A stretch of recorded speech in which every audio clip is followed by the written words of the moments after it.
This video was the first of a series of videotapes on chapters 3 and 4 in the Microeconomics course. We start out in this chapter talking about the theory of supply and demand, and then in chapter 4, the applications, maybe even chapter 5 as I recall, applications associated with supply and demand. So let's start first of all with just talking about what a theory is. A theory is a general supposition about how the world works, and is used to better understand it. Einstein's general theory of relativity was an attempt to describe certain behaviors of physical phenomena in the world. And so the theory of supply and demand is intended to explain how the world works, and particularly how it is that prices of goods adjust based on relative demand and supply in order to achieve what's called market equilibrium. More about that later on. Let's first talk about what a market is. A market is a means or a mechanism whereby buyers and sellers come together for the purpose of conducting trade. It may have a physical existence, but it doesn't have to. If I ask you, for instance, say, I am going to the market, do you want me to pick something up for you? You probably believe I'm thinking about a grocery store, maybe a farmer's market or something like that, a physical location I'm going to. But if I ask you, hey, did you hear what the market did today? Then you probably right off the bat know that I'm talking about the stock market or some particular index of stock market performance like the Dow Jones Industrial Average or the Standard & Poor's 500 Index or something like that. Craigslist is a market, though it doesn't have a physical location as such. That's not to say that Craigslist doesn't have a headquarters and people who work to maintain the system and all that sort of thing and collect their money. But what it means is that the buyers and sellers are really all over the U.S. and maybe Canada as well. And so the participants in the market are able to really connect via the internet. So really the market itself is in cyberspace, or it's wherever you have a computer connection. The same thing could be said of eBay. So a market may have a physical existence, but it doesn't have to. It's just a means, a mechanism for bringing buyers and sellers together to conduct trade. In a free market economy, goods are allocated according to the price system. We'll later on refer to this as the system of supply and demand. Now, you think of a flea market where buyers and sellers haggle over the trade, maybe a place where the posted prices are starting points for discussion. Prospective buyers bid for goods and prospective sellers offer the goods for sale. Both parties want to get the best possible price, and for the buyer that means a lower price, and for the seller that means a higher price. One of the wonderful things about markets is they bring together people who are really, in some sense, in contention. For instance, if I've got a boat to sell and you're a potential buyer, you want that boat, but you want it more cheaply probably than than the amount I'd like to get for it. I'd like to get more money for it than maybe you're willing to pay. So we're in some sense in conflict. But because of the market system, we are able to basically for that contention, that difference to be resolved peaceably through the market. Under the price system, that is, in free markets, goods end up in the hands of those willing and able to pay the asking price. Well, those willing and able to pay the final price, the market price.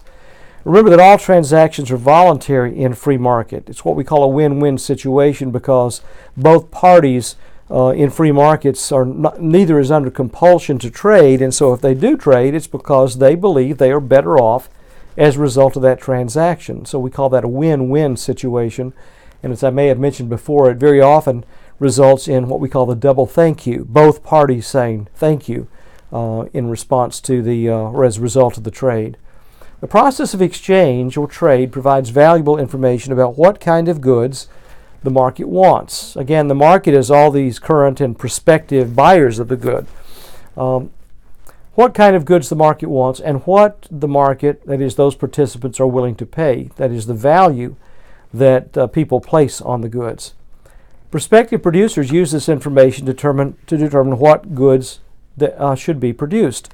It is that the market price is a signal to the seller of what the buyer is willing to pay for the good, and therefore the seller then can make judgments about whether they want to produce more of that good. Supply and demand interact to produce a market price.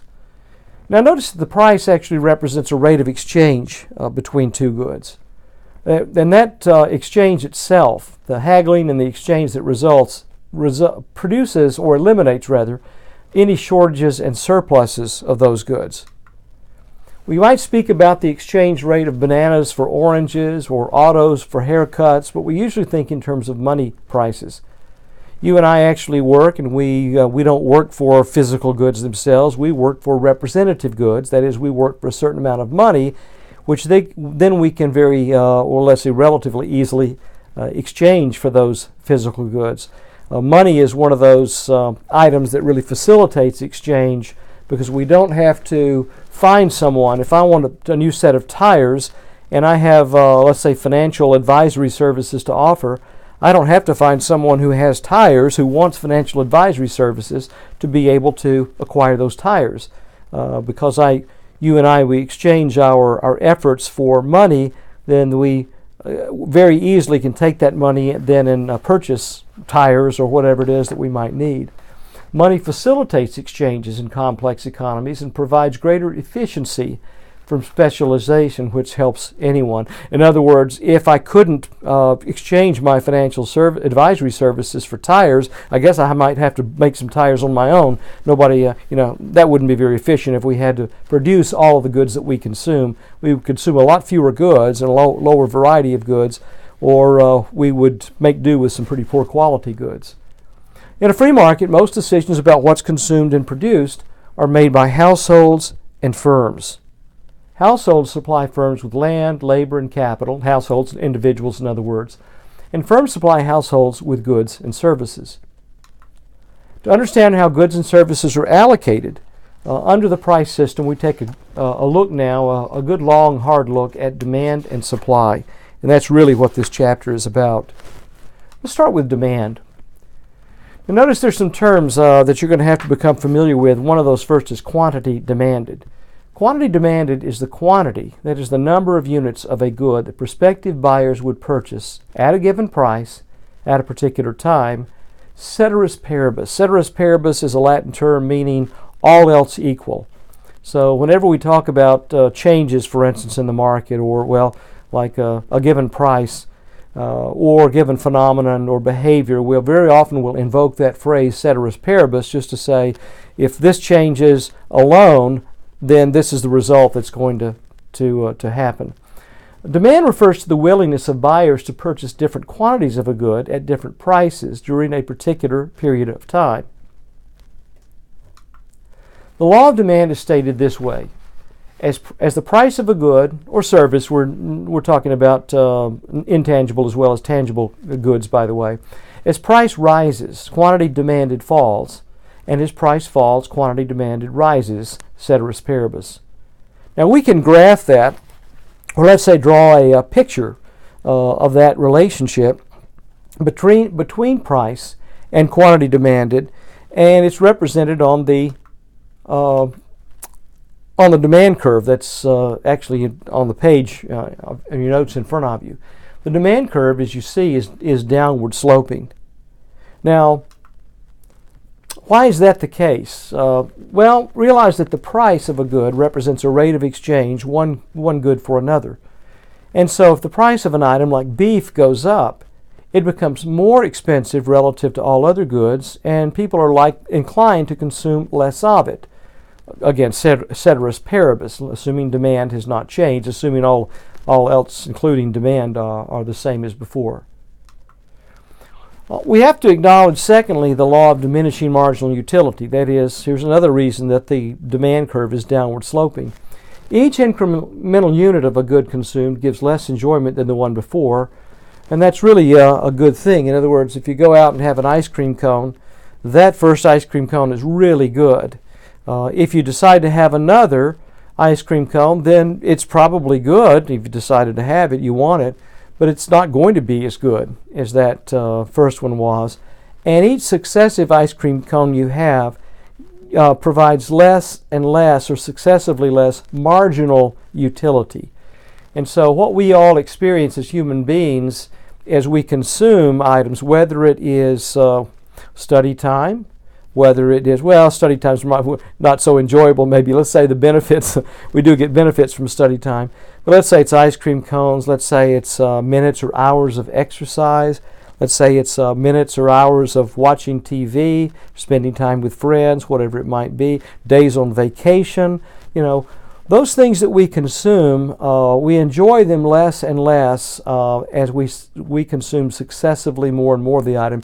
And it's really a good thing, actually, because if not, if you got the same enjoyment from that third ice cream as you got from the first one or even the second, you would incline to eat one more and then one more and so on. So it's really let's say, a survival mechanism that keeps us from eating ourselves sick and overindulging in some things that in small portions might be, or limited amounts might be good for us, but in larger quantities might not be. A demand curve is a graphic depiction of that relationship between quantity demanded at different prices. I should say quantity demanded and price. Quantity is measured on the horizontal axis and price along the vertical axis. Now, by the way, it's worth noting here that typically we will graph on the horizontal axis what we call the independent variable, and the vertical axis what is termed the dependent variable. In other words, if we have a cause and effect relationship, then we will graph the cause of the phenomenon on the horizontal axis and the effect on the vertical axis. Here we actually reverse that. In other words, we generally would argue that all else the same, ceteris paribus, as the price of a good changes, specifically as the price of a good goes up, the quantity demanded goes down. So really, we should be graphing price along the horizontal axis and quantity demanded along the vertical axis. But by tradition, we graph those as you see here, with quantity on the horizontal axis and price on the vertical axis. There are some notable features about the demand curve. First of all, it's downward sloping, that is, it has a negative slope. Also notice that there is a high price such that no units will be demanded, and actually you don't see that here. You have to imagine if that demand curve were to be extended to, leftward, upward from along here, then they would intersect with this vertical axis here, and that would signify that at a given price, 0 units would be demanded. You can imagine, certain items that, that you consume, that you would consume maybe a very few, even if the price is high, but there would be a price so high you could absolutely not afford it, or, more realistically, you would simply say it's not worth it to me. And let's see, there's a low price that also results in a maximum number of goods demanded. In other words, if we further extended this curve down here, we would see that at some price, well, let's say of 0, that you wouldn't demand any more units. I think I may have told you a story about a few friends of mine in college that went to a buffet, which were unusual at the time. They're a lot more common now, for good or ill.